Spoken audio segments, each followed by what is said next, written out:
বাপান gate দে tata. মেয়েটাকে সারাদিন miss করবো কিন্তু কিছু করার নেই। না চলো এই যাবো এই চলো ফটো তুলেই যাচ্ছে। Tata tata. মটন বিরিয়ানি। বৃষ্টি তো দারুণ পড়ছে, তো আমরা কোথায় যাচ্ছি সবটাই বলবো, দেখাবো, সঙ্গে থাকো ব্লগে। ঠিক আছে, আমরা কোথায় যাচ্ছি গো পিছে মশাই? আমরা যাচ্ছি ডায়মন্ড হারবার। তারপরে যাব মন্দিরে। আর কার জন্য যাওয়া হচ্ছে? আগে চা খাবো, আরে বাবা, তারপরে যাব ডায়মন্ড হারবার, তারপর ফেরার পথে মন্দির, বাহ, তারপরে সোজা ঘরে। হ্যাঁ ভালো করে করেছেন। ও পিছে মশাই কার জন্য যাওয়া হচ্ছে সেটা বলো। আরে আরে যাওয়া হচ্ছে আমাদের সুন্দরী তোমার কই মুখটা দেখে বুলু পিসির মুখটা দেখা যাচ্ছে না। মুখটা দেখাও। এই যে দেখেছে। ও বাপিন সাবধানে চালাস। হ্যালো বন্ধুরা, ওয়ার্ল্ড অফ পুয়ের আরও একটা নতুন ব্লগে তোমাদের সকলকে স্বাগত জানাই। আজকে আমরা যাচ্ছি ঘুরতে। আজকে দিনটা খুবই ভালো, দেখো বৃষ্টি পড়ছে ঝিরিঝিরি, ঘরে তো আর কারোরই মন টিকছে না। এত সুন্দর ওয়েদার, একটু লং ড্রাইভ না হলে হয়? তো আমরা আজকে বেরিয়ে পড়েছি ডায়মন্ড হারবার যাওয়ার উদ্দেশ্যে। সবটাই হচ্ছে আমাদের পিসির জন্য, কারণ পিসি বলছে একটু ঘুরতে যাবে, তাই কাছে পিঠে কোথাও ঘুরতে যাওয়া মানেই একটু ডায়মন্ড হারবার যাওয়া যেতেই পারে। তো আজকে তোমরাও আমাদের সঙ্গে চলো, আমরা কি কি করছি সবটাই তোমাদেরকে দেখাবো। আজকে ভীষণ একটা আনন্দের দিন, কিন্তু হ্যাঁ মনটা আবার একটু খারাপও লাগছে। আমার মাম্মাম আজকে আমাদের সাথে যাচ্ছে না, তার কারণ মাম্মামের এতটা জার্নি করা সম্ভব নয়, এখন একদমই তো ছোট। চারিদিকটা কি দারুণ লাগছে, বৃষ্টি পড়ে সবুজগুলো আরও সতেজ হয়ে উঠেছে। প্রচুর জোরে বৃষ্টি পড়ছে, আমরা এখন দাঁড়িয়েছি পেটাই পরোটা খাবো বলে। আর আমার অবস্থা দেখো, দেখা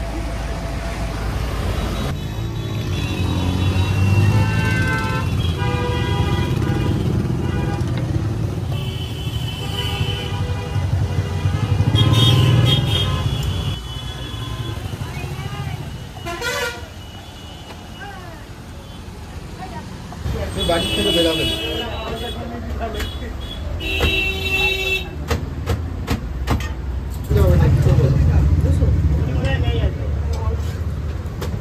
এখন আমরা আলুর দম আর পেটাই পরোটা খাবো, চলো ঝপঝপ খেয়ে নিই।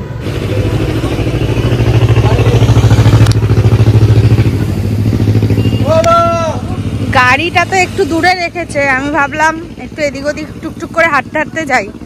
তো আমার বর জানে না যে আমি এখন হাঁটা লাগিয়েছি গাড়ির দিকে। চলো, আজকের ব্লগটা কিন্তু একদম অন্যরকম হতে চলেছে, তাই একদম স্কিপ করো না, কিন্তু দেখতে থাকো। এই যে গাড়ি ঘোরাচ্ছে।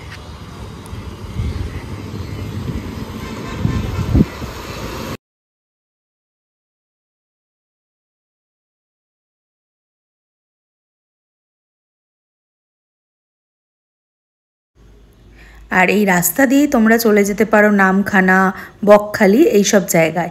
আমরা যেতে যেতে বলছিলাম যে আর একটু এগিয়ে গেলে ভালোই হয়, কিন্তু না, আজকে আমাদের আর একটা ডেস্টিনেশনে যাওয়ার আছে। এখনো টাইম আছে, 7 দিন থেকে চলে যাই। না থাকো, বাড়িতে থাকো। পিসিরা অনেক দিন পর আমাদের বাড়ি এসেছে, আর খুব আনন্দ হচ্ছে, সবাই মিলে আমরা যাচ্ছি। ভাই ঝুম্পা আর আমাদের সোনা আমাদের সঙ্গে আজকে যাচ্ছে না, সেই খারাপটা তো লাগছেই, কিন্তু ওর শরীরটাও খুব একটা ভালো না, ওকে নিয়ে এত দূর জার্নি করাটাও ঠিক হবে না বলে আমরা ওদেরকে নিয়ে এলাম না।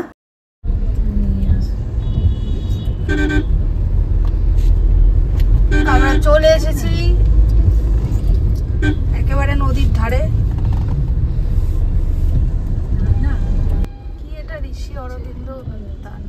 লুচি কে খাবে? লুচি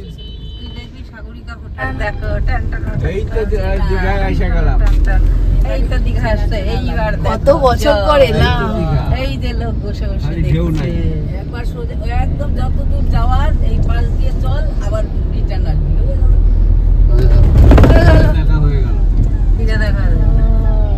এই যে সব কেমন লাগছে তোমাদের? কেমন লাগছে? ভালো লাগছে। সমস্যায় কোথায় গেল? এই তো আমি, বলো। এই তো আমরা পৌঁছে গেছি। হ্যাঁ ভালোই তো লাগছে দেখতে। হ্যাঁ, ডায়মন্ড হারবার কেমন যেন নামবে। পিকনিকের জায়গা টায়গা তো ঘর বাড়ি সব উঠে গেছে। ওই রাস্তা দিয়ে আমরা কোনো জলে ডুবে গেছে।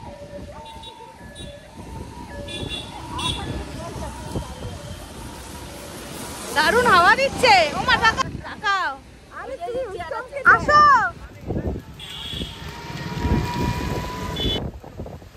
কত বছর আগে এসেছিলাম এখানে, তখন অনেক ছোট ছিলাম বাবা মায়ের সঙ্গে, তারপরে আবার আসলাম। খুব ভালো লাগছে জানো তো। প্রথমেই ভেবেছিলাম এত রোদে যাব কি করে, তাই জন্য আকাশটা যেন কেউ মেঘলা করে দিল। আমরাও ভাবলাম যে এত সুন্দর ওয়েদার আমাদের জন্যই তৈরি হয়েছে।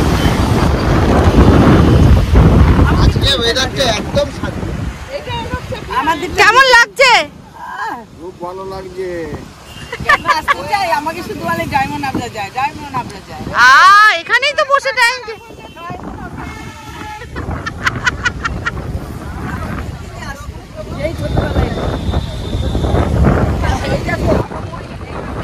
বিশাল জোরে হাওয়া দিচ্ছে, মানে দাঁড়াতে পারছি না, জামা কাপড় পরছে। পিসে মশাই এখন অবাক নয়নে দেখছে। এদিকে আবার একটু ঝগড়া হচ্ছে বাবা মার। ছবি তুলে দাও, ছবি তুলে দাও। এ বাবা, ব্যাগ ফ্যাগ উড়ে যাচ্ছে। বিশাল জোরে হাওয়া দিচ্ছে, দারুণ লাগছে এসে। আজকে ওয়েদারটাও এত সুন্দর। হ্যাঁ,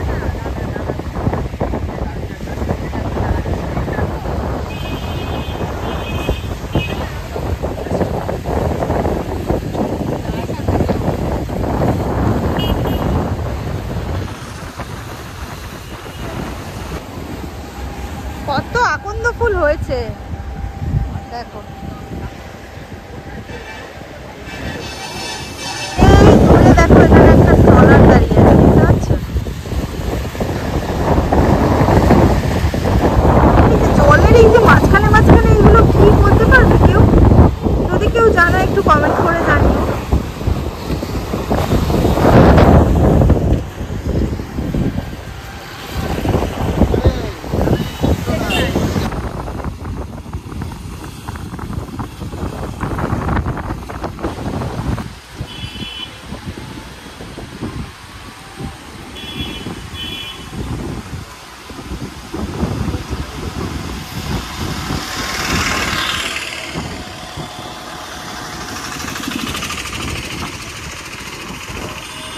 ভারতের পশ্চিমবঙ্গ রাজ্যের দক্ষিণ 24 পরগনার জেলার অন্তর্গত একটি ছোট্ট শহর ও পৌরসভা হলো এই ডায়মন্ড হারবার। এই শহরটি হুগলি নদীর তীরে অবস্থিত। ডায়মন্ড হারবার আগে হাজিপুর নামে পরিচিত ছিল এবং এটি হাজিপুর খাড়ির তীরে অবস্থিত ছিল। ব্রিটিশরা এই বসতির নাম ডায়মন্ড হারবার রেখেছিল এবং তারা এখানে নদী ও সমুদ্রের জাহাজ পরিচালনা করত। ষোড়শ ও সপ্তদশ শতাব্দীর পর্তুগিজ জলদস্যু হারমাদের সময় থেকে এই এলাকা পরিচিত। এখানে চিংড়িখালি কেল্লা নামক এক দুর্গের ধ্বংসাবশেষ রয়েছে, যা 1600 দশকে হারমাদের তৈরি বলে মনে করা হয়। পয়সা 110 টাকা। কজন আছে আমরা? 7 জন। কত করে? 6 জন, আমি বাদ। যা থেকে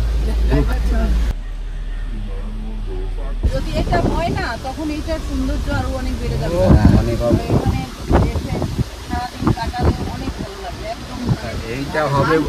এইটা হবে বলেই এইদিকে সব হোটেল করেছে। এই কেল্লার মাঠেই আছে সেই পুরনো কেল্লার ধ্বংসাবশেষ। এখন অবস্থা খুবই খারাপ। এই যে এখানে বৃষ্টি পড়েছে, চারিদিকে কাদা, নাবার এত অসুবিধা হচ্ছে, তো একটু দূরে গাড়ি রাখবে। এই যে তোমরা এই মাসিদের দেখছো, এরা ভীষণ ভালো। এরা তোমাদেরকে এতটাই হেল্প করবে এখানে যে বলার মতো না। হ্যাঁ, তার বিনিময়ে তোমরা যদি খুশি হয়ে ওনাদের একটু কিছু দাও, তাতেই আজকে ওয়েদারটা এত ভালো আর এত সুন্দর লাগছে চারিদিকটা, কিন্তু একটু কাদা বলে আমরা এদিক ওদিক করছি। আমি যাচ্ছি সামনে জলে। ও এইবার দেখো কি দারুণ লাগছে। সেই সুন্দরবনের এক একটা ভিডিওতে দেখি, তো জায়গাটা যেন সেরকমই লাগছে। দেখো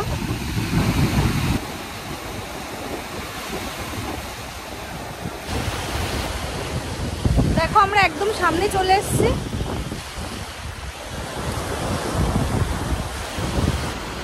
এখানে যে এই বাচ্চাটার মাসিদের দেখলে, তোমরা এলে ওনারা চেয়ার এনে দেবে, তোমাদের চা কফি এনে দেবে, ডিম টোস্ট এনে দেবে, খাবারের ব্যবস্থা করে দেবে।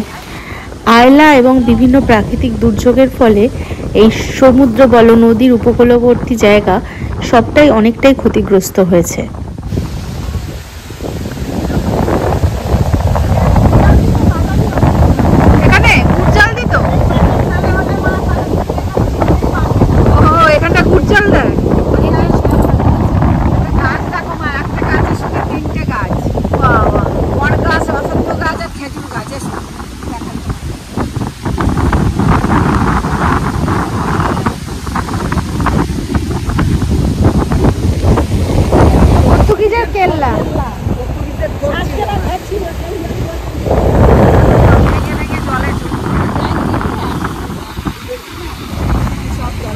এইটুখানি পড়ে আছে।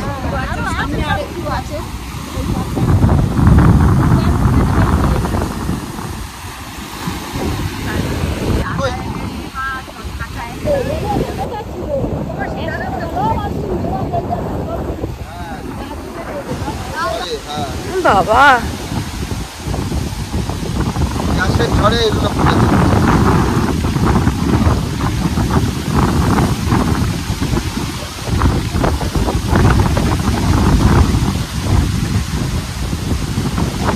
এই জায়গাটা আমার ভীষণ ভালো লেগেছে। এই যে ছেলেটি বসে আছে দেখো, ফ্রেমটা কি দারুণ তাই না? আর ওই যে দূরে কেল্লার ভগ্নাবশেষ দেখা যাচ্ছে আর একটি। তো যাই হোক অত দূর আমরা গেলাম না, কারণ রাস্তাটা না খুব মানে স্লিপারি ছিল, তো ওই জন্য আর বেশি রিস্ক নিলাম না। আর এদিকটা আরেকটু ঘুরেই আমরা আবার ফিরে এলাম।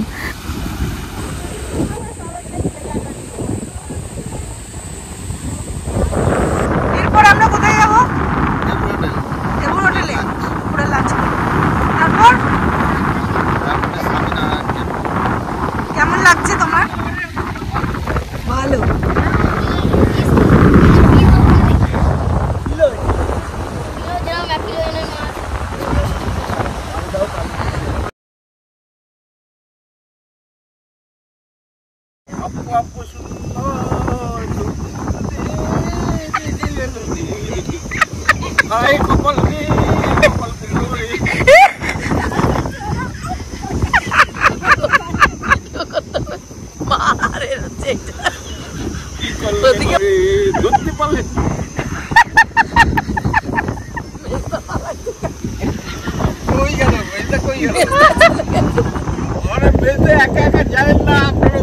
ওই দেখো বাবা যাচ্ছে সেই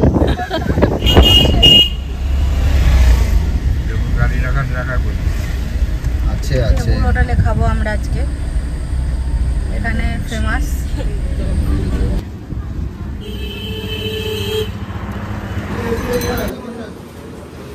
চলো চলো চলো।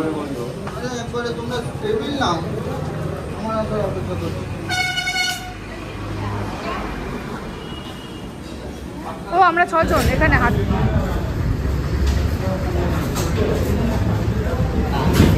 আয়োজন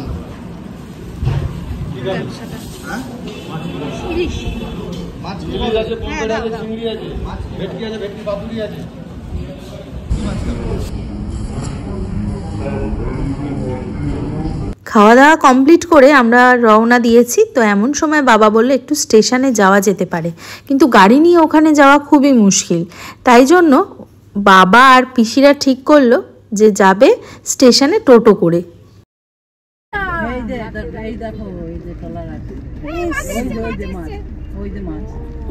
মাছ উঠছে, তোমরা আবার কোথায় যাচ্ছ টোটো করে? বলো, যাও ঘুরে আসো স্টেশনে। যাও যাও যাও, পিছে বসে আছে জানি, থাক তোমরা যাও। টাটা। হ্যাঁ হ্যাঁ হ্যাঁ টাটা।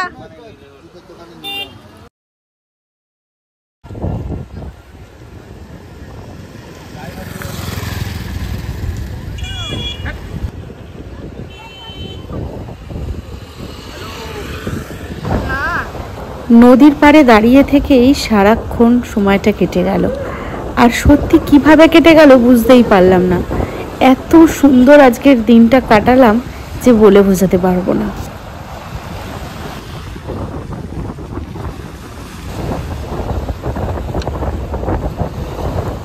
অনেকক্ষণ দাঁড়িয়ে আছি দেখে আমার বর বললো আইসক্রিম খাবেন, তো আমি, আমার বর আর পিসেমশাই খেয়ে নিলাম ঝটপট করে আইসক্রিম।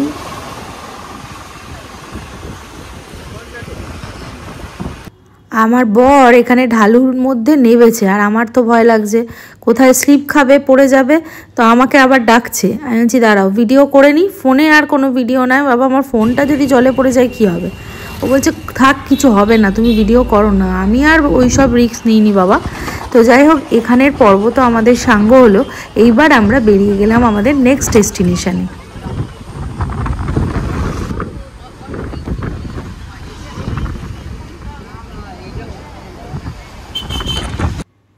এইবার আমরা যাব স্বামীনারায়ণ টেম্পল।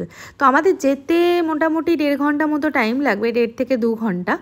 আর ততক্ষণে রাস্তার সৌন্দর্যটা একটু দেখে নাও তোমরা। আমরাও ভাবছি যে আকাশটা কত সুন্দর লাগছে, হয়তো ভীষণ জোরে বৃষ্টি আসতে চলেছে।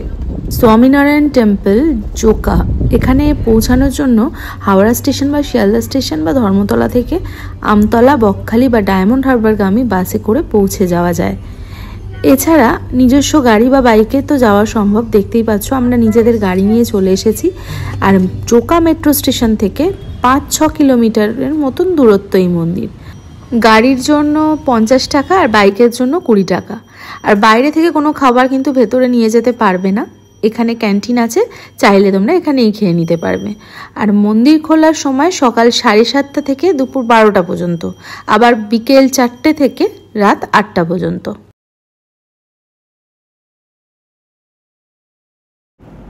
এই ক্যান্টিনে কিন্তু তোমরা বিভিন্ন ধরনের খাবার পাবে। তো আমি চেষ্টা করেছি সেটা দেখানোর, তোমরা দেখে নিতে পারো। আর হ্যাঁ, এখানে কিন্তু অবশ্যই সবটাই ভেজ।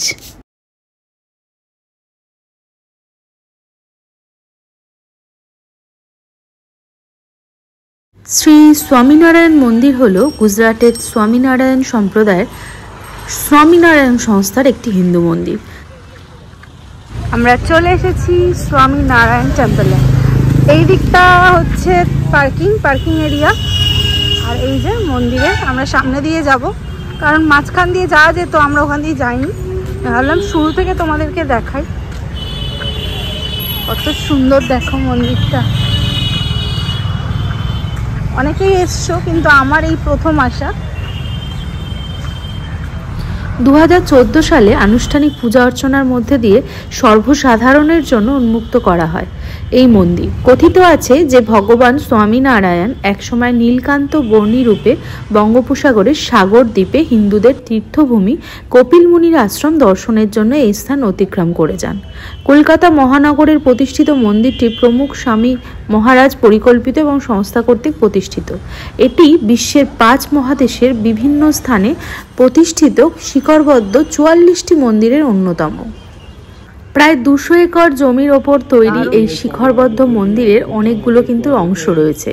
প্রধানত মার্বেল, রাজস্থানের গোলাপি বেলে পাথর আর লাল পাথর ব্যবহার করে এই মন্দিরটি তৈরি করা হয়েছে। কারুকার্য তো অসাধারণ, আর সন্ধেবেলার আলো আঁধারির পরিবেশ কিন্তু আরও সুন্দর। আর একটা কথা বলে রাখি, মন্দিরের ভেতরে কিন্তু ফটো তোলা নিষেধ। মন্দিরের করিডোরেও বসে দারুণ সময় তোমরা কাটাতে পারবে। কেমন লাগছে তোমার এসে? ভালো।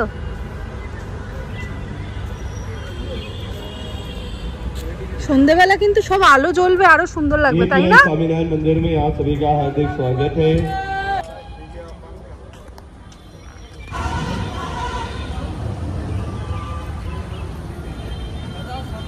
मंदिर सामने फोटोग्राफी करবেন না।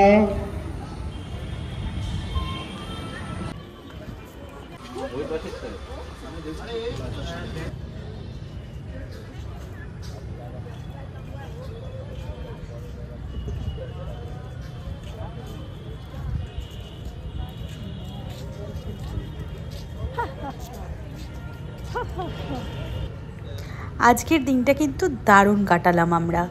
ডায়মন্ড হারবারে অত সুন্দর দৃশ্য দেখে এসে, আর এত মনোমুগ্ধকর একটা পরিবেশে এত বড় একটা মন্দিরে সময় কাটিয়ে খুব ভালো লাগলো। তোমাদের আজকের ব্লগটা কেমন লাগলো অবশ্যই কিন্তু কমেন্ট করে জানিও। আর ভালো লাগলে আমার চ্যানেলটা টুক করে সাবস্ক্রাইব করে দিও, আর পাশে থাকা বেল আইকনটা ক্লিক করে দিও, যাতে আমি যখনই ভিডিও দিই না কেন তোমরা তৎক্ষণাৎ দেখতে পারো। আজকে কিন্তু টাটা বাই বাই বলার সময় চলে এসেছে। দেখা হবে আরও একটা নতুন ব্লগে। সঙ্গে থেকো, পাশে থেকো, আর খুব ভালো থেকো। আজকে চলি, টাটা।